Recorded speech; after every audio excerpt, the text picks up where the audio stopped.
It's time to surround yourself by people who can get you to where you want to go. Hey there, welcome to My Epic Journey. This is Brendan DeVere. Thank you, as always, for tuning in and sharing your time with me. I do appreciate that. Here we are on the journey from 600 to 0 to 600 plus and everything that falls in between.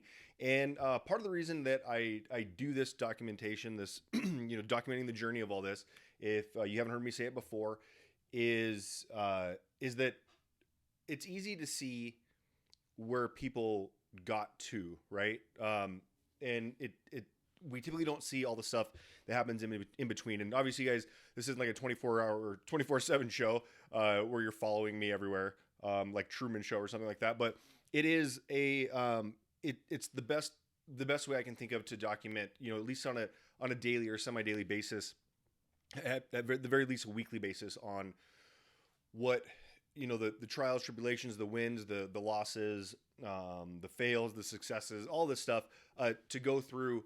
And see how it happens, because it's very difficult. I've shared this story before. I have a friend of mine who lost 90 pounds. I'll make this pretty quick, but he lost 90 pounds. I watched him eat a salad at a restaurant. He ate it right down the middle, and it was so amazingly perfect down the middle. And I just said, hey, why don't you just order the lunch? We were there lunchtime. Why don't you order the lunch portion? It was cheaper. You ate the same amount. Didn't matter. And he commented to me, hey, you know what? If I would have done that, I would have eaten everything on the plate. This way I can tell myself I was going to stop. Well, that's very admirable and that's awesome. It's very difficult for people to identify with, right? And relate to. And if he documented every single day, because you look at him and be like, man, that guy's a machine. Like, I can't just stop in the middle of eating and feel full and be done. But if you documented every day that wasn't a daily occurrence, maybe it was a machine. But let's say if he had day 38, he had animal style, double animal style fries, right? And you're like, man, I just did that the other day. I can do that on my weight loss journey. And so it's more about to inspire people to be able to do these things, because you look, there's a lot of, it must be nice when you see these people with these massive organizations. And so that's why I wanted to share it, is that one is to document so people see how the more accurate way that people will grow. And the timelines, all the timelines are different, especially when you're this early, in something like Epic. That's super, I've just hit a year, sort of. I'm like in between a flex period of when I've been with Epic for a year. But it is, there's a fluctuation in people that join this early, right? Because we're into year 3, national expansion, in starting year 2. So we just finished a year of starting national expansion. And so as you see, there's fluctuations because there are different people that are joining at different times. So it'll start to average out a little bit later. But the point being is that I wanted people to see what goes on, like the ups, the downs, all this stuff that happens. One, to see that, to give them some confidence, and also encourage and inspire people to look and go, oh, well, if Brandon can do it, I can do it. And I want people to be able to do that and look back in a few years. Somebody just texted me a few minutes ago about something that they're doing for somebody that could be life-changing. And it's at a cost to this one person. And it's a financial cost, and it's pretty significant. And they don't know if they'll ever get any money back from it. But the words that were just said to me was, I chose to do it, and I'm putting this. I don't know if I'll get anything back, but if it works, it could be life changing for this person. And those things are it's amazing that the person that's sharing is amazing. The other person ended up crying because of what an exceptional offer. But that type of thing, when you're giving somebody the ability to change a life, and that's literally what can happen within the RevShare world. I've seen it happen multiple times on a number of occasions, and I think it's going to continue to happen in certain areas. But what I wanted to have this episode be about was a little bit piggyback off of last night or yesterday's episode, where I was talking about duplication, and because I was listening to Building an Empire again, and duplication and things like that, and how that stuff can work because you're pouring into other people trying to get them to be successful, and in turn you become successful, and it's kind of a win-win. So what I also the thing another thing that you're gonna want to try and do, and what I've seen, the most of the successes that I've seen is that people that align together and align with a strategy of finding the right people. It's not just go out and see how many agents can I get, right? How many can I just get, how many solo agents can I get for your growth? Obviously you're going to want to look at teams and independent brokerages and things like that, which I think a lot will be joining. You're going to need to have relationships with most of them, or start creating relationships with them. The other thing is, when you start finding, if you ever heard of the Umbrella Academy, and I'm sure all superhero movies are like this. I'm not really into superhero movies, but the Umbrella Academy, I believe it was on Amazon, Amazon or Netflix, one of the two. But it was I think it was 3 seasons, and it was essentially about these kids that were all born on the same day, and this billionaire went and adopted them all, and because he knew there was something special about them. But they all end up being basically superheroes with all their superhero power. I believe everyone who's listening to this, everyone out there has a superpower of some sort, but trying to go it alone is very difficult. So also in another book that I've been reading again lately is Who Not How. I actually did a whole episode on Who Not How. It was almost 20 minutes long. The audio went out. Don't know what happened to it. I don't remember exactly what I said, but I'll come back to that at another point. But finding your who's, right?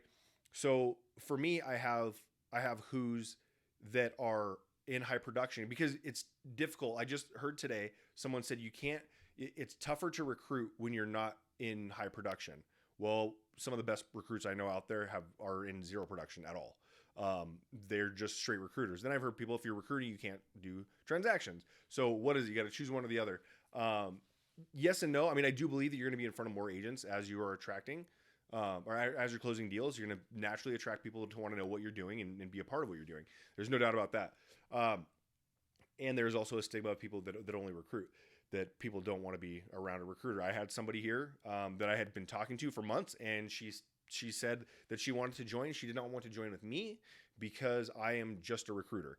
And that's not all I am, but that was her perspective of me. So that's the way that it panned out. In addition to, I'll share this story. This goes back to real estate and how you're presenting yourself online. I watched an agent, because it's not necessarily what you say, it's what people are hearing. So you may miss the mark completely, and it's your fault. Sometimes people aren't hearing, exactly what you're saying.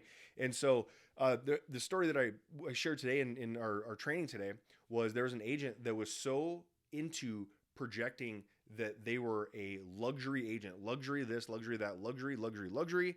And I saw a comment on her, I think it was Instagram, and it said, "Oh, we just bought a house. We wanted to use you so bad, but we were only buying a home for $500,000. And that person would have, I don't know this person personally, but I know of their production, and I know of clientele that they'll work with, and they will absolutely work with that person that was looking at 500,000. But the perspective came off as that she only does luxury, and they didn't want to work with her. So that is kind of the perspective of in those aspects. But when I'm talking about Umbrella Academy, I'm talking about finding people that might be good at something that you're not, or something. So for instance, we don't have any groups or anything like that within Epique, but we do have, in my upline and downline, we've been pretty strategic on who we have and how we can place them. For instance, I have the number 3 agent in the country who is on my first level. And so within the Epique model, you don't have to put everybody on your first line. So I had somebody reach out to me the other day, and I know that this person could really benefit from this agent that I have, number 3 agent in the country, can really benefit from what he's doing. So what I can do is go, okay, I'm not the number 3 agent in the country, and neither is anyone else except for him if he's listening, which could be Steve. number 3 agent in the country. Like, I can't be that. And if I were to try to become that, it would take forever. But in this model, I can leverage him and say, hey, you know what? I have this person that would be perfect for you, because they need your skill set. So, and vice versa, when he needs to lean on my skill set, he can lean on that. We have other agents that are massive, just incredible marketers, incredible like lead generators, right? They have all these different skills that they're good at, that we're kind of assembling this thing. It's not a group, it's not a special. We don't have any special name or anything like that.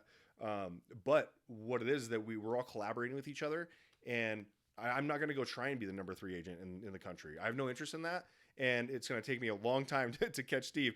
But now I can leverage Steve, and I both benefit from that. So when I'm saying, when you want to get to, like, even one of the agents that had joined me a few months ago, she called me up and she said, I knew from your videos you were the one that I wanted to be partnered with. Like, she knew where she wanted, and she told me that. She goes, if you want to get to where you want to go, you got to find people who are there. And what I had, she wanted to be a part of. And so same thing with her, is I found an agent that I thought would benefit from being directly under her instead of directly under me. So I can say, hey, this person actually, I think, would fit better with you. And that person did sign up in that position, and they're benefiting tremendously from it, but they still have access to me. So the superpower that she had is helping him on one end, and the superpower that I have, I'm helping him on the other. So I definitely recommend getting out there and when you start to align with whatever you want to do. If you're already growing a downline yourself, start looking for those people, your who's, that are not necessarily your same skill set. Because if you have just a bunch of people with one skill set and you can't leverage anything off it, it doesn't matter. Everyone's going to just say the same thing. Or if you're looking for an upline, look for one that might have the ability to do the things that you want to do. Do you want to agent attract? Do you find somebody who's done that or knows how to do that? Do you want to find somebody who is getting a ton of listings? Okay, find somebody who does that. Find somebody with a bunch of leads. The number 3 agent that I recommend, or that I was not recommend, but that I was just referring to, that I had recommended someone to, I think he has like 1,800 listings right now. It's insane. Absolutely insane. So just wanted to say that I don't want to say find your tribe or anything like that, because it's not necessarily that.